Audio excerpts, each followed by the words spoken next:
Welcome to Unmasking Government Schools with Sheri, USPIE's weekly podcast that empowers parents to reclaim their children's education from government bureaucrats and social engineers.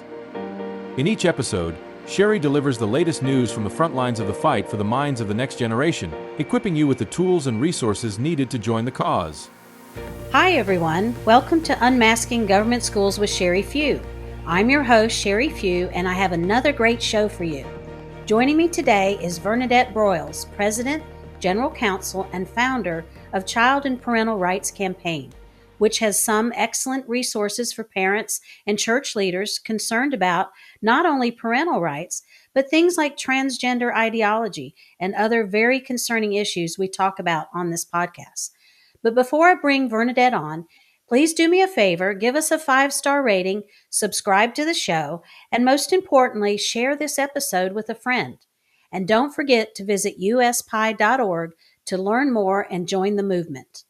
Today's episode is brought to you by U.S. parents involved in education. USPIE's mission is to empower parents and local communities to break free from federal and national influences, thereby reclaiming parental authority over their children's education. For more insights from U.S. parents involved in education, connect with us at USPIE on X and Facebook. To join the movement, visit uspie.org. Welcome back to Unmasking Government Schools with Sheri. Today I'm joined by Vernadette Broyles, who's the President, General Counsel, and founder of Child and Parental Rights Campaign. Vernadette has a lot of experience in family law.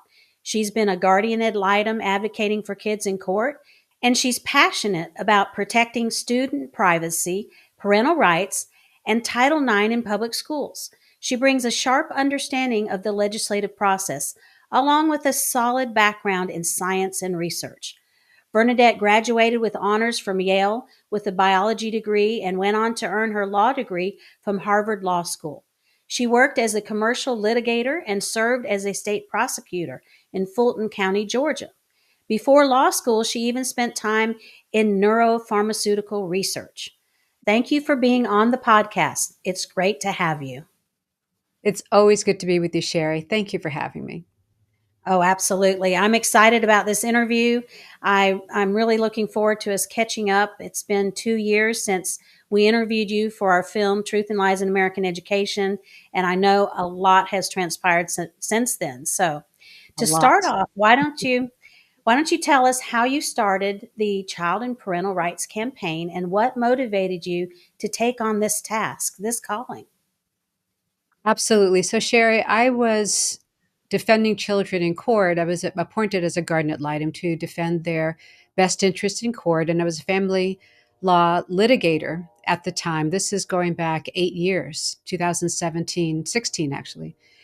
And I began reading stories about detransitioners. These were young people and even older adults that had been told that if they attempt to change their appearance to appear as the opposite sex and completely change their bodies, which marred and mutilated their bodies, that all their problems would be solved.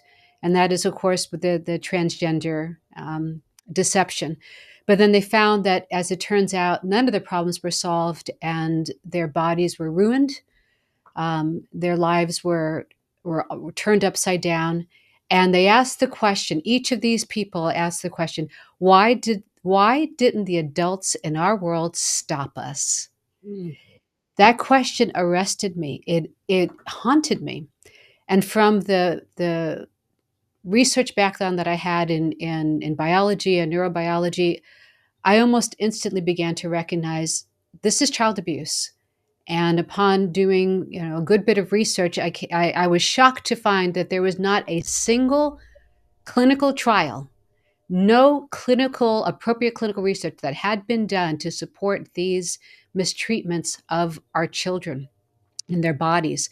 And so I felt this is rank child abuse at an industrial strength level, because it's being done across the nation with the backing of medical associations and the pharmaceutical industry. There are billions of dollars behind this, and it is harming and violating the basic human and civil rights of our children and our young people.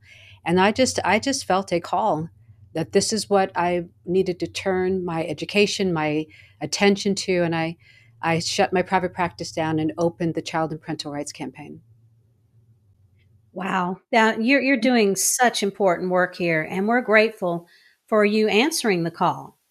So, I'd like to play a short clip from our documentary film, Truth and Lies in American Education, where you talk about how school officials are violating the rights of parents and harming children. Let's watch. More and more, we're seeing school officials affirming and endorsing children in their gender dysphoria, in their assumed identities, purposely excluding the parents from the conversation. Teachers or school officials who appear to be responding to a coordinated message because we're seeing the same thing, almost the same verbiage and the same guidance in different parts of the country that are separated by hundreds or even 1,000 miles away. Massachusetts, Florida, Oregon, Washington, Ohio, different parts of the country. And the message is this: immediately affirm a child in school if they trans-identify, and do not tell parents. Deliberately, do not inform parents. So we have a case in Florida right now where they've written guidance to the school district, and it was on their website. This is how bold they've become. It was on the website. Question: if a student begins to identify as LGBTQ+, should you tell the parents? The answer, remarkably, was no. Telling the parents could subject the child or place the child at severe risk for harm. In a lawsuit filed against Clay County School District officials, Florida father Wendell Perez claims his daughter twice attempted to take her own life. This reportedly came after months of secret meetings about her gender identity with teachers who encouraged others to call her a boy and gave her a new name behind her parents' backs. This case, Laura, is about understanding and upholding the rights of parents to be able to raise their children in accordance with their faith, even if it is a disfavored faith in the eyes of school officials. Now, Wendell, the Clay County School District alleges that the claims in your lawsuit are fabrications. That's not surprising. They remain firm that the actions by school officials pertaining to this situation as it was presented to us did not happen. It's a presumption that teachers and school officials care more about the well-being of your child than you as a parent. In that clip, you say that this seems like a coordinated effort. How prevalent are these cases today, Vernadette? This basic pattern that I described is happening in schools all over the country. Part of the problem is that no one is certain exactly to what extent, because the entire agenda is to hide it from parents. And most often, almost exclusively, they purposely avoid going through the school board. Because as you know, Sheri, the school board requires public notice, public meetings, a public agenda, and discussion. And so the activists that have infiltrated our schools across the nation specifically advise schools or superintendents to avoid the school boards and to issue, whether it's guidance or de facto policies, unwritten policies. In this particular case in Florida, the first case that was on in your documentary, there was a document that the district created, but that's unusual. Most often there's nothing in writing. And so we are looking at school districts throughout the nation to a greater or lesser extent, depending upon, quite frankly, how liberal the school district is. Yes, so that doesn't surprise me. I, of course, have researched and done interviews all over the country, and it is everywhere. It's in the state where I live, in South Carolina, that's supposed to be a very conservative state. And it's alarming, and that's why we are sounding the alarm. So I'm so glad that you've shared that perspective with us. So as an attorney and former scientist, what's your biggest concern about how we're addressing dysphoria and distress in young people today? Well, my biggest concern is that we're medicalizing what is otherwise normal pubertal angst young people, particularly females, their bodies and their minds are going through, and their brains are going through such tremendous change. It's a time of great change, which is necessary in order for a young person to go from a child to a young adult to an adult. Puberty is a critical developmental process in the life of every human being that's ever been born, in order for that human being to be able to be an adult and to be able to have working sexual function as they enter into adulthood. And so my biggest concern, and so not surprisingly, that time of great change comes with a great deal of physical and social and emotional upheaval. Well, for hundreds of years, thousands of years, you deal with it, but now we're pathologizing that upheaval, and particularly for females and for girls. And so now, at least 70% of gender dysphoric young people are females. That should say something to us right now. And rather than teaching our young people to be resilient, to work through the challenges of development and growth, which will happen all throughout your life, we're teaching them that you can solve it by harming your bodies. It's actually a form of medically sanctioned self-harm. Cutting off healthy breasts, stopping puberty, the process of puberty that needs to happen, which, by the way, affects the brain, giving cross-sex hormones that has known harms to the body.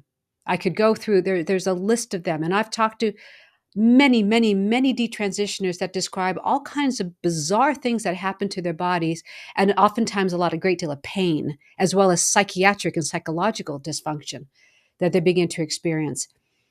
And of course, genital mutilation.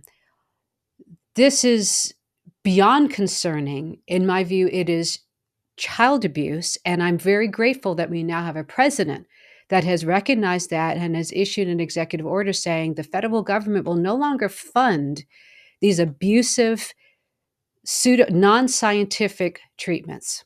And every person I know working on this issue right now, frankly, on the right and on the left and in the middle, regardless of partisan, background, is extremely grateful to this president for the leadership that he has provided on this this clear issue. I mean, he has issued 4 executive orders to basically make it clear that the human species has 2 sexes, male and female, and to make it clear that the policy of the federal government will be based upon that biological reality. His executive orders have made it clear that indoctrination in schools, including gender indoctrination, is no longer going to be funded through the Department of Education. He's made it clear that schools that allow males into female sports will be subject to having their federal funding pulled, frankly, under Title IX, because that then to allow that threatens the safety, the privacy, and the equal opportunities of females in their sports competition. And we know sports are a huge part of educational opportunities. And then finally, his executive orders have made clear that the federal government is no longer going to fund these experimental mistreatments of our minor children. So I put it this way, the president is blocking and tackling on behalf of those who are speaking the truth about this ideology and its harm to children and to women and to girls. Last night, his address to the nation was profound. It was profound. Our client, January Littlejohn, was one of the people that he acknowledged in the gallery.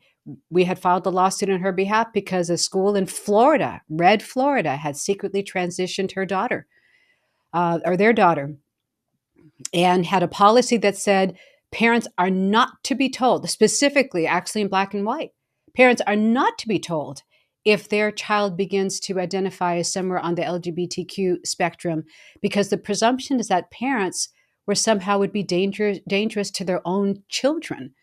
And so for him to recognize her as standing for parents across the nation and their right to be able to direct the upbringing of their children, and his proclamation that no child is born in the wrong body. That was such a powerful statement of truth that it disinhibited all of, 80% of Americans or so that understand that that is truth, but have been intimidated into silence by the ideologues on the other side. It gave us all our voice. It gave everyone a voice to speak that which we know to be true, and to have the courage to stand in the gap and to protect our children. So these are such profoundly important and powerful things that our president is doing, this administration is doing, and I think that it needs to be supported. I couldn't agree with you more. And I like that you emphasize truth, because it is about truth and knowing the truth and exposing the lies that are being told to children in government schools. And that's why we chose the name for our film, Truth and Lies in American Education, because it is so imperative that we expose these lies being taught to America's children. And people who don't have children in school should also be concerned about this, because it is destroying a generation of children. And so I'm just, again, so pleased for the work you're doing, Vernadette. And I'm pleased that we can be a small part of it by showing our viewers and having them learn about the good work that you're doing and all that we're up against as a country. And so we're going to take another quick break. But when we come back, I want to ask you about some of the resources you have for parents, for church leaders, and for the community at large. Don't go away. I'll be back with Vernadette Broyles right after this.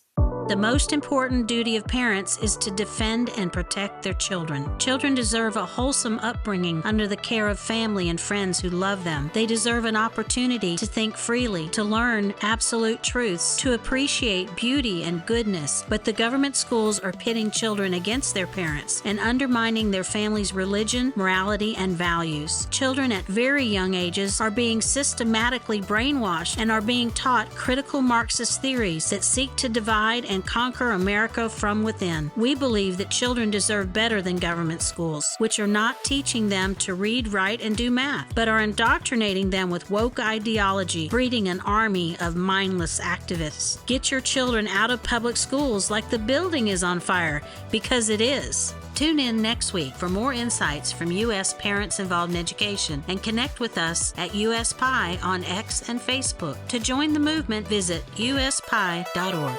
Welcome back to Unmasking Government Schools with Sheri Few. I'm your host, Sheri Few, and today I'm joined by Vernadette Broyles, founder of the Child and Parental Rights Campaign. I love that the name of your organization references the rights of both the child and the parent. Can you tell us why that was important to you to add that in your title? Well, it started when I first began to think about the mission of our organization. It didn't have a name at the point. I started with what's the ultimate target? It's the gold in our children. Our children are innocent. They're malleable. They trust the adults in their world, and they're the target. That's what this ideology wants to reach. So we started with, the children's rights, their human rights, their right to be able to have children of their own someday when they're an adult, and to not have that ripped away from them while they're still children themselves. Sometimes I became a little angry myself, quite honestly. But then we realized that's not enough, because we know that nature and nature's God, whether you're, a secular person, you believe in evolution or God, either way, children have been given this protective layer of parents to surround them, to protect them to mentor them and nurture them and direct their care until they are adults themselves. And I realized, we saw with the modus operandi of this agenda, they were targeting parental rights, the authority of parents, to erode the authority of parents over their children for a reason. When you stop back and thought about this, Why are they doing this? And I recognize there's a reason why, because they needed to peel that back, that protective layer over children, the adults with the judgment to recognize this is a false ideology. And they need to be able to pull that authority away in order to be able to access the innocent child. So we realize we really do have to do both. We have to protect children's well-being and their rights by defending parental rights. So Child and Parental Rights Campaign came to be. Awesome. You explained that perfectly. So let's talk now about the case that we talked about when we interviewed you for our film. So there was, as I recall, there was a 6-year-old who was sexually assaulted in a bathroom where boys were allowed in the bathroom. And I talk about this often because people are just shocked to hear that such a young child would have to suffer this based on some crazy ideological policies. So can you tell us, give us an update on what's happening with that case? Certainly. So the little girl, actually, she was just shy of 6 years old when this assault happened. She was still 5, and then shortly thereafter turned 6. And there had been, the school district had adopted again, without the school board involved, a secretive directive, district-wide, to treat any child that professes a gender identity that's different from the sex, to treat them in accordance with the gender identity that they were professing in every conceivable way, including access to bathrooms and privacy facilities.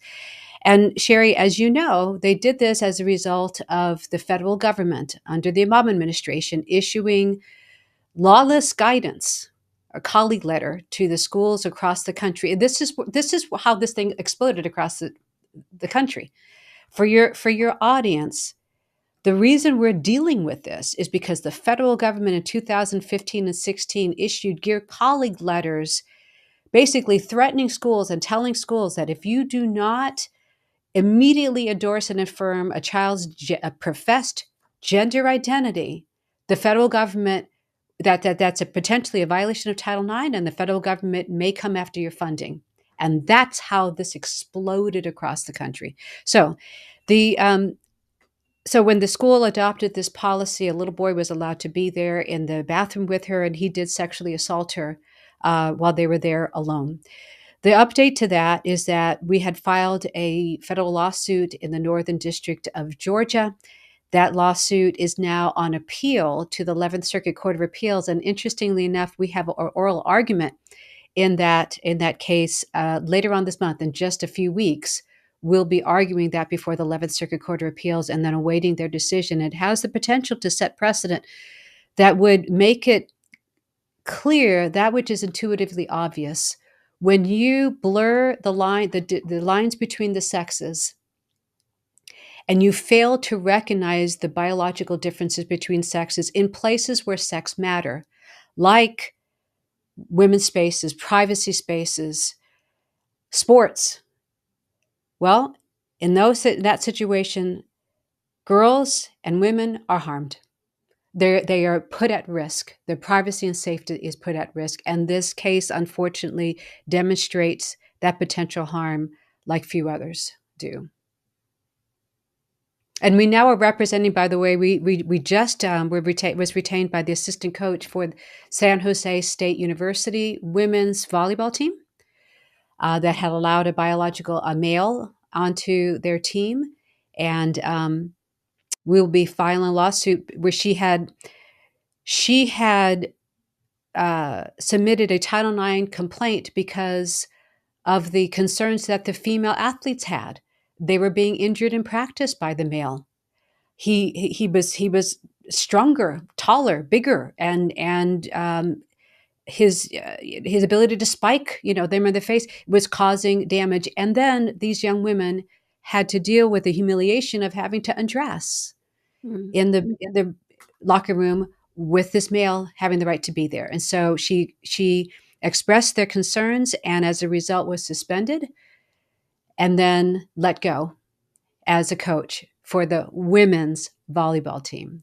So we'll be filing a lawsuit on her behalf shortly. Well, I'm so glad that you're taking that case. And for our viewers and listeners, your organization is pro bono. It's nonprofit. So right. you provide these services, which is such a needed service for people like this volleyball coach and these families whose rights are clearly being violated. And not only that, it's not a matter of just rights, as you've stated. It's the harm, the damage. You've highlighted now the harm to girls and women who, when boys and men compete in their sports, it's physical harm. And then, of course, the outright child abuse that you've called it. And I agree with you 100% that the way they're grooming young children in schools, and I've seen some of the curriculum in very early grades where they're suggesting to kindergarten through third graders that it's possible that they could be opposite their biological sex. It is definitely child abuse. So I'm with you on that. We have to talk about the decision that just came out of the First Circuit Court of Appeals in our case, CPRC's case, of Foote versus Ludlow School Committee. That's out of Massachusetts. And the First Circuit Court of Appeals, now remember, Sheri, I know you know this, that's a appellate court that's one step right below the Supreme Court of the United States. These are courts with tremendous amount of influence and authority over the rest of the country. And that the First Circuit just ruled that parents do not have the parental right to be told when school officials begin to take actions to endorse, to affirm, to treat a child as if they are something other than their sex. They Wow. referred to using a concocted opposite sex name and opposite sex pronouns, allowing the child to use opposite sex restrooms and facilities. That's called, by the way, that is social transitioning. That is a mental health intervention known as social transitioning. And frankly, it shouldn't be done without the involvement of a medical professional, mental health professional. It shouldn't be done at all, quite frankly. But they're referring to these kinds of actions with a child as a form of curricular and administrative decisions by schools that schools, quite frankly, are authorized to make. And there's really no obligation to inform parents or to seek the consent and permission of parents. That is shocking. And it defies 100 years of precedent by the United States Supreme Court, where the court has made clear in its precedent that parents have the fundamental right protected by the 14th Amendment, the Due Process Clause of the 14th Amendment, to direct the upbringing, the education, the care, and the mental health and medical care of their child. That to take actions to deny a child's sex, to raise a child as if they were the other half of the human species, is such a profoundly impactful decision regarding a child that changes the trajectory of the child's entire life. That, without a doubt, it is clearly part of the upbringing of a child. It's part of their care. It is part of their education. It is part and parcel of their mental health, their treatment. And by the way, these parents had specifically informed the school in writing, our family is dealing with this with a mental health professional of our choosing. Leave this matter alone with our child. And even still after the instruction, the school officials felt that they knew better and continued to meet privately with this child to question the mental health professional that the parents had chosen, and to continue to affirm the denial of this child's sex. And so we believe that this decision is so impactful and so disgraceful, so dishonest, that it is the perfect case for the Supreme Court of the United States to take up to finally clarify parental rights in this new emerging arena that purposely targets the authority of parents, to erode the authority of parents over their children. We will be filing for a petition for certiorari to the Supreme Court, and we believe there's a very good chance the court will take up this case because it's a case of first impressions of national impact, I can't think of anything more important. Wow. It just makes me so angry that the education system in this country, supported by the legal system in this country, have thought that this is right in any way. It just really angers me. And I'm so glad you're doing what you're doing, Bernadette. So we're going to take another quick break. But when we come back, I want to ask you some more about the resources you have for parents, church leaders, and for the community at large. So don't go away. I'll be right back with Vernadette Broyles after this.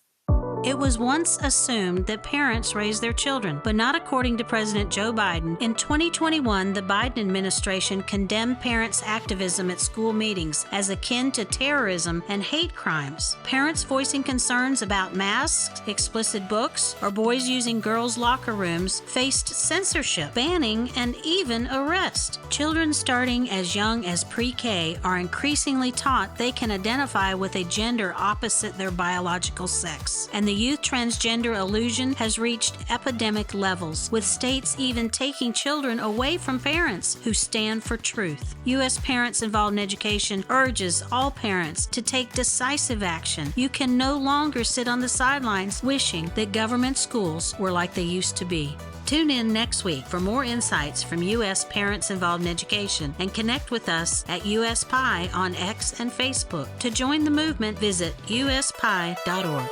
Welcome back to Unmasking Government Schools with Sheri Few. I am your host, Sheri Few, and I'm here with Vernadette Broyles of the Child and Parental Rights Campaign.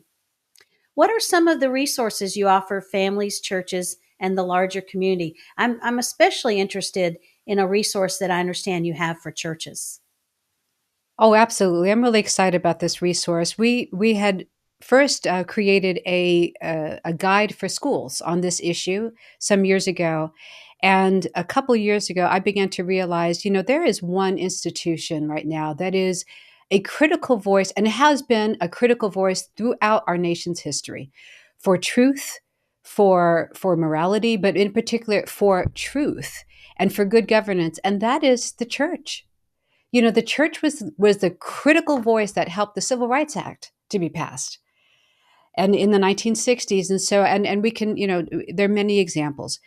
This is an issue because this agenda targets the truth, and it targets language for distortion.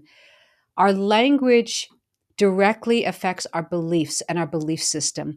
And so we began to recognize it is imperative that churches are informed and equipped to know how to stand in the gap for the truth, but also for the protection of our children, of our families. And so we created something called the Church Transgender Response Guide.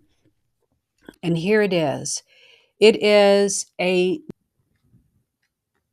trying to get this so the camera is able to pick it up, document that is actually 99-page. We had so much material. We pulled together a team of professionals in various areas, and we broke it up into 4 areas. We explain to church leaders what exactly is this ideology, the internet, the language distortion, the medical mistreatments, and what is happening in schools, how activists have infiltrated schools and are using schools. The part 2 then is specifically for ministers and pastors. How do you speak truth to your congregation? How do you minister to a gender dysphoric person that has come into your midst? How do you stand and assist parents whose child has been is now denying their sex, and they're in a world of hurt? How do you protect your own church, your governing documents, your church policies, your church facilities, your youth groups? There's much to consider. The third section is for the parents in the pews. How do parents protect their own children? How do parents assert their rights in schools? How do parents rescue their child when they've already been drawn into this deception? And then finally, the last section is speaking to the youth themselves. How do we teach our children, our young people, our teenagers to guard their own hearts, to stand for truth themselves on behalf of their peers and in their own schools and in their own communities. And then finally, how does the church become a voice in the community? Because it is such a powerful voice. We had so much material, we had to then create appendices. We have an appendix on how to deal with child protective services. Because I'm telling you, Sheri, we have families that CPS has shown up, and it's very intimidating, and they've lost custody of their children. We have a case right now in California that we're trying, where a family has lost custody of their child because Wow. they refuse to endorse the lie. So this is available. We realized that the information is really so powerful and so profound that we needed to provide training to then equip the churches. How do we put this information into practice, into practical use for our leaders, for our volunteers, for our parents? And so we now have a whole training module, a day-long training that we would be willing to come to your church or to a conference or a pastor's gathering to provide. We also have it as a webinar and as a videotape series. All of that would be available through the QR code that I believe is going to be flashed here. We would love to be a resource to your church to know how to engage this critical issue of our time. This is the issue of our time. This is a defining issue for the United States right now at this moment in time. Yes, I agree. A defining issue and at a defining moment in our country's history as far as what stand we will take on this. So that sounds like an excellent resource. The training that's available, very much needed. Unfortunately, my observation has been that many churches just consider this a political issue, and they don't want to go anywhere near politics. And I think it's a shame. But I think some churches are really starting to wake up and understand that they have a responsibility when it comes to these egregious things happening in our culture. So I'm glad that you're playing a role in that and putting out good information, science and research that these parents and church leaders can hold on to. And even, as you mentioned, teenagers perhaps that want to combat what's happening. They see it happening around them in their schools. And I would also like for you to share your website. I'm sure there's lots of other good resources there as well. We would absolutely invite people, follow us on X, follow us on Facebook and Instagram. All of our handles are there available. If you want to follow me personally, my handle is there available. Our website is childparentrights.org. So that's an easy one, childparentrights.org. Or if you click on the QR code, it'll bring you onto our resources, and that'll bring you onto our website. We absolutely would love to hear from you. Would love to have you follow us, because we're constantly putting out information there's so much happening in this arena right now. There's so much movement that we're just constantly putting things out, and we'd love to have you as a part of our universe of staying ahead of the game as we begin to recapture biological reality, take language back, protect our children, and protect the institution of the family, for that matter. So, and I want to say this last thing, Sheri, to make it clear, even if you don't have children, this is an agenda that has sought to fundamentally, radically change the concept of the human species as no longer being male and female. And it is doing it by a distortion, an appropriation and a distortion of language. And up until just a couple of months ago, and many times through the force of our government, forcing us to speak things that are false. You go into California, you have a potential of running into trouble. When I'm in court, I had to force the right to be able to call a female child she and her in court, and I had to assert my right to do so. So this is something that literally affects all of us, and we all have a right and responsibility to reassert the truth in our nation. So I just want to say that, and I want to thank you, Sheri, for having me on. You are so very gracious, and I appreciate it. Well, this has been a great conversation, Vernadette, and I thank you again for the work that you're doing. And we need more champions like you challenging false ideologies that are so harmful to children and families. But before I let you go, I'd like to ask you two questions I ask of all my guests. What are some of your concerns regarding American education, and what are some things you're optimistic about?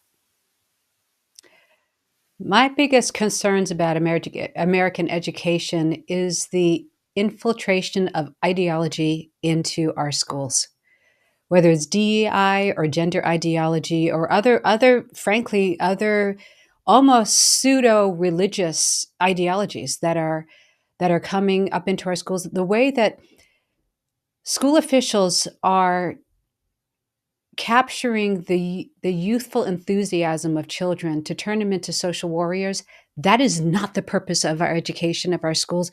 It's almost like something out of communist China.